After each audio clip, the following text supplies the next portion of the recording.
Përshëndetje, jemi takuar në minutat e ditarit informativ në RTS Gjirokastra, kundër të tjera sot do të ndiqni. Në qarkun e Gjirokastrës, rastet e mbifaturimeve të energjisë elektrike kanë shënuar rënje krahasuar me vitin e kaluar. OSHE ka marrë masat për abonentët e prekur, duke bërë zbritjet përkatëse në faturat e tyre dhe vijon kontrollet periodike për të garantuar një shërbim më të mirë dhe transparent. Tomora Demi nga Konispoli merret prej 25 vitesh me bujqësi duke kultivuar mandarina dhe ullinj në 4 hektar tokë. Përkushtimi i tij dhe dashuria për tokën janë frymëzim për çdo fermer. Megjithse përballet me sfida në treg dhe çmime të ulta, ai tregon se bujqësia është më shumë se punë, është mënyrë jetese dhe shembull që duhet ndjekur. Saranda vazhdon të jetë një nga destinacionet më të vizituara edhe gjatë ditëve të vjeshtës. Turistë nga vende të ndryshme të botës e kanë zgjedhur këtë periudhë për të shijuar qetësinë dhe bukuritë e saj. Shumë prej tyre kanë zbuluar Sarandën përmes rrjeteve sociale dhe kanë ardhur për të përjetuar nga afër detin e kaltër, natyrën dhe mikpritjen e banorëve vendas. Pas atij me Kuksin, luftëtari shënon një tjetër barazim, por pa gola. 0-0 ka përfunduar përballja me Laçin, zhvilluar ditën e djeshme në stadiumin Gjirokastra. Me këtë pikë bluzinjtë rreshtohen të tetët në tabelën e klasifikimit. Ju njohim tani më gjerësisht. Në qarkun e Gjirokastrës, rastet e mbifaturimeve të energjisë elektrike kanë shënuar rënje krahasuar me vitin e kaluar. OSHE ka marrë masat për abonentët e prekur, duke bërë zbritjet përkatëse në faturat e tyre dhe vijon kontrollet periodike për të garantuar një shërbim më të mirë dhe transparent. Në qarkun e Gjirokastrës, gjatë këtij viti është vënë re një rënje rasteve të mbifaturimeve krahasuar me një vit më parë.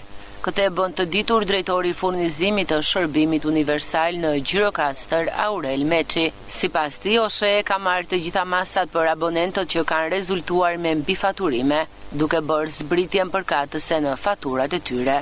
Mbifaturimet janë në rënje, në fakt, ka më pak ankesa. Sigurisht që ankesa do ketë gjithmonë pasi është vetë kompania është funksioni i tillë dhe marzhi i gabimit njihet, po në përgjithësi kompania po i merr gjitha masat që çdo abonent që bën një ankesë, kompania është përgjigjur në kohë reale, mbet sistemi i faturës menjëherë. Në varësi të ankesës së abonentëve, nevojiten nga 2 javë deri në 25 ditë për t'u dhënë zgjidhje rasteve të mbifaturimit. Një abonent paraqitet në KNK, bëhet ankesa dhe pasi mbajtur ankesa nga 2 javë deri në 25 ditë, ankesa merr një zgjidhje, në qoftë se të gjitha hallkat e OSHE-s ecin paralele. Ka raste që mund të jetë një ankesë më e vështirë, varet nga tipologjia e asaj që kërkon abonenti. Jo të gjitha ankesat janë për mbifaturim. Të gjithë qytetarët që kanë një mbifaturim ose një ankesë për energjinë elektrike do drejtojnë të gjitha zyrat e kujdesit ndaj klientit në FSHU OSHE Grop. Shërbimi është nga ora 8 e mëngjesit deri në orën 8 darkës. Drejtoria e OSHE në Gjirokastër thekson se po vijon kontrolli periodik i matësve dhe ndërgjegjësimi abonentëve për raportimin e çdo parregullësie, me qëllim përmirësimin e cilësisë së shërbimit dhe transparencës me qytetarët. Bashkia e Gjirokastër ka nisur pastrimin e përrenjve malor dhe kanaleve kulluese në qytet dhe zona rurale për të parandaluar përmbytjet gjatë ditëve me rreshje intensive. Përgjegjësi i emergjencave civile Ilir Çumaku thekson se këto ndërhyrje janë të rëndësishme për sigurinë e territorit. Bashkia e Gjirokastër po ndërmerr masa për të shmangur përmbytjet dhe dëmet gjatë ditëve me rreshje intensive. Është ndërhyr për pastrimin e përrenjve malor në qytet dhe rrethina. Këtë e bën të ditur Ilir Çumaku, përgjegjës i emergjencave civile në bashki. Në qytet u verifikuan, u kontrolluan të gjithë prenjtë që kalojnë në qytet dhe u lanë detyra, është lënë detyrë detyrisë së bujqësisë që ka detyrë parësore prenjtë që të mirë masa, qofte edhe të vogla me pastrime, qofte edhe me ndërhyrje duke hequr dherat në këta prenjë.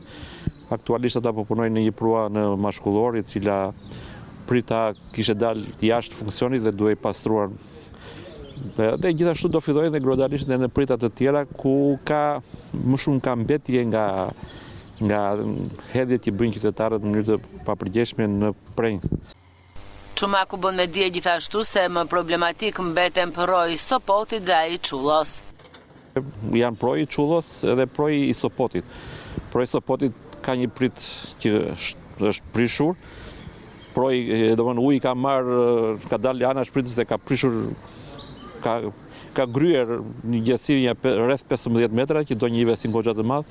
Ai është projekt i rrezikshëm sepse gjatë viteve në atë shtatin atij proji janë bërë ndërtuar banesa, ka tek tuku dhe në një stan, janë barezat e fshatit, ka një pjesë e rrugës që kalon që futesh në fshat është brenda në shtratin e projit. Çullua mbahet gjithmonë në monitorim.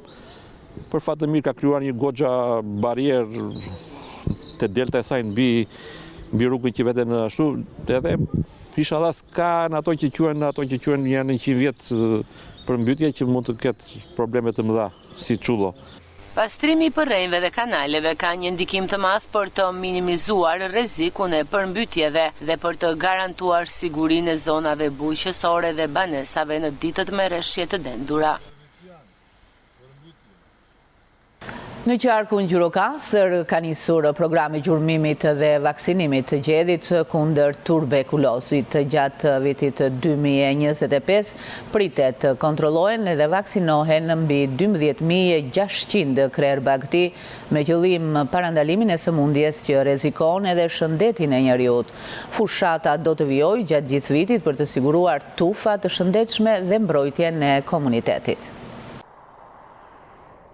Për gjatë vitit 2025, shërbimi veterinar në qarkun e Gjirokastrës ka planifikuar të kryej vaksinimin e 12.650 krerëve gjedh kundër sëmundjes së tuberkulozit, si dhe kontrolle për evidentimin e mundshëm të rasteve me këto sëmundje tek bagëtit. Sipas krenar Veliut, veteriner zyrtar pranë shërbimit veterinar Gjirokastër, deri më tani nuk është konstatuar asnjë rast tuberkulozi në zonë.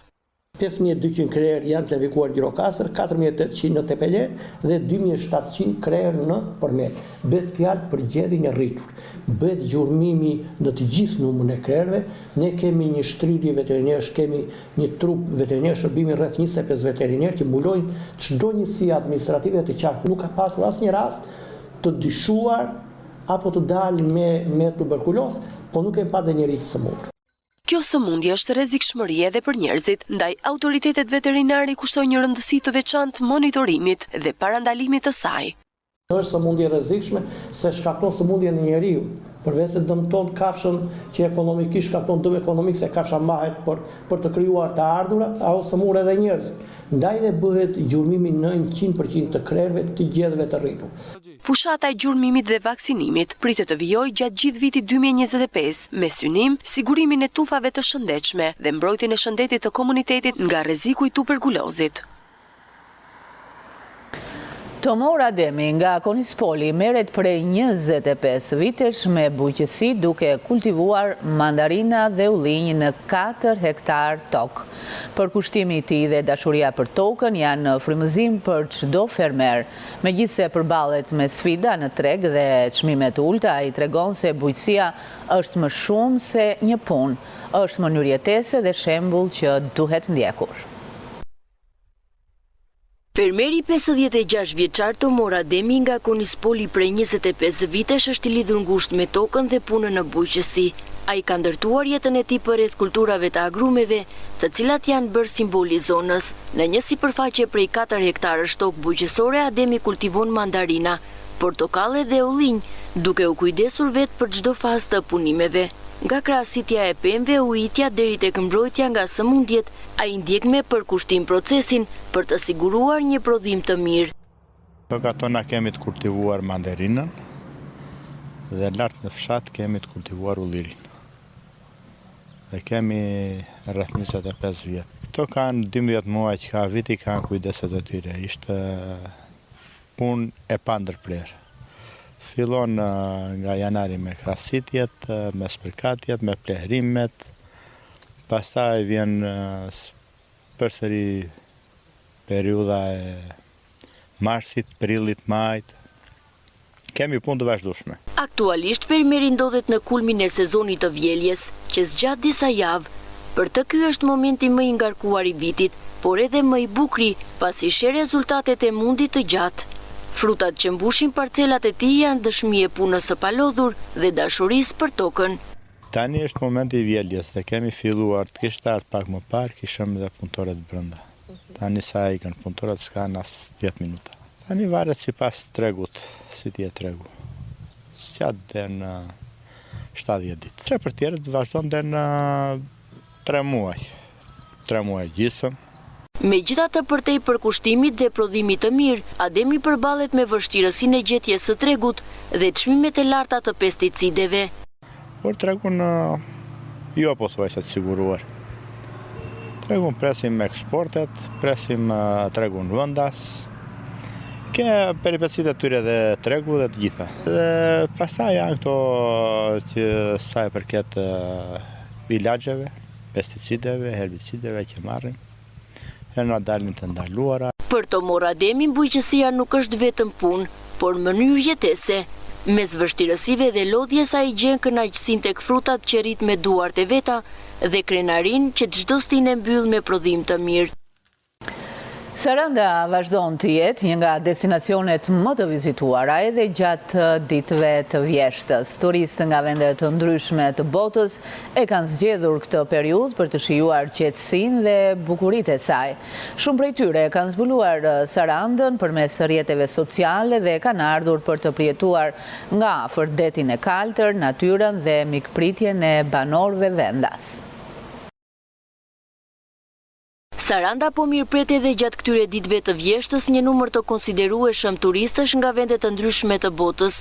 Pavarësisht se sezoni veror ka përfunduar, qyteti bregdetar vazhdon të tërheqë vizitorë që duan të shijojnë qetësinë dhe bukuritë natyrore që ofron Riviera shqiptare. And for me it's my first. Një nga gjërat që më bëri përshtypje më së shumti ishte mikpritja e banorëve. Të gjithë janë shumë të buzëqeshur dhe të gatshëm të ndihmojnë.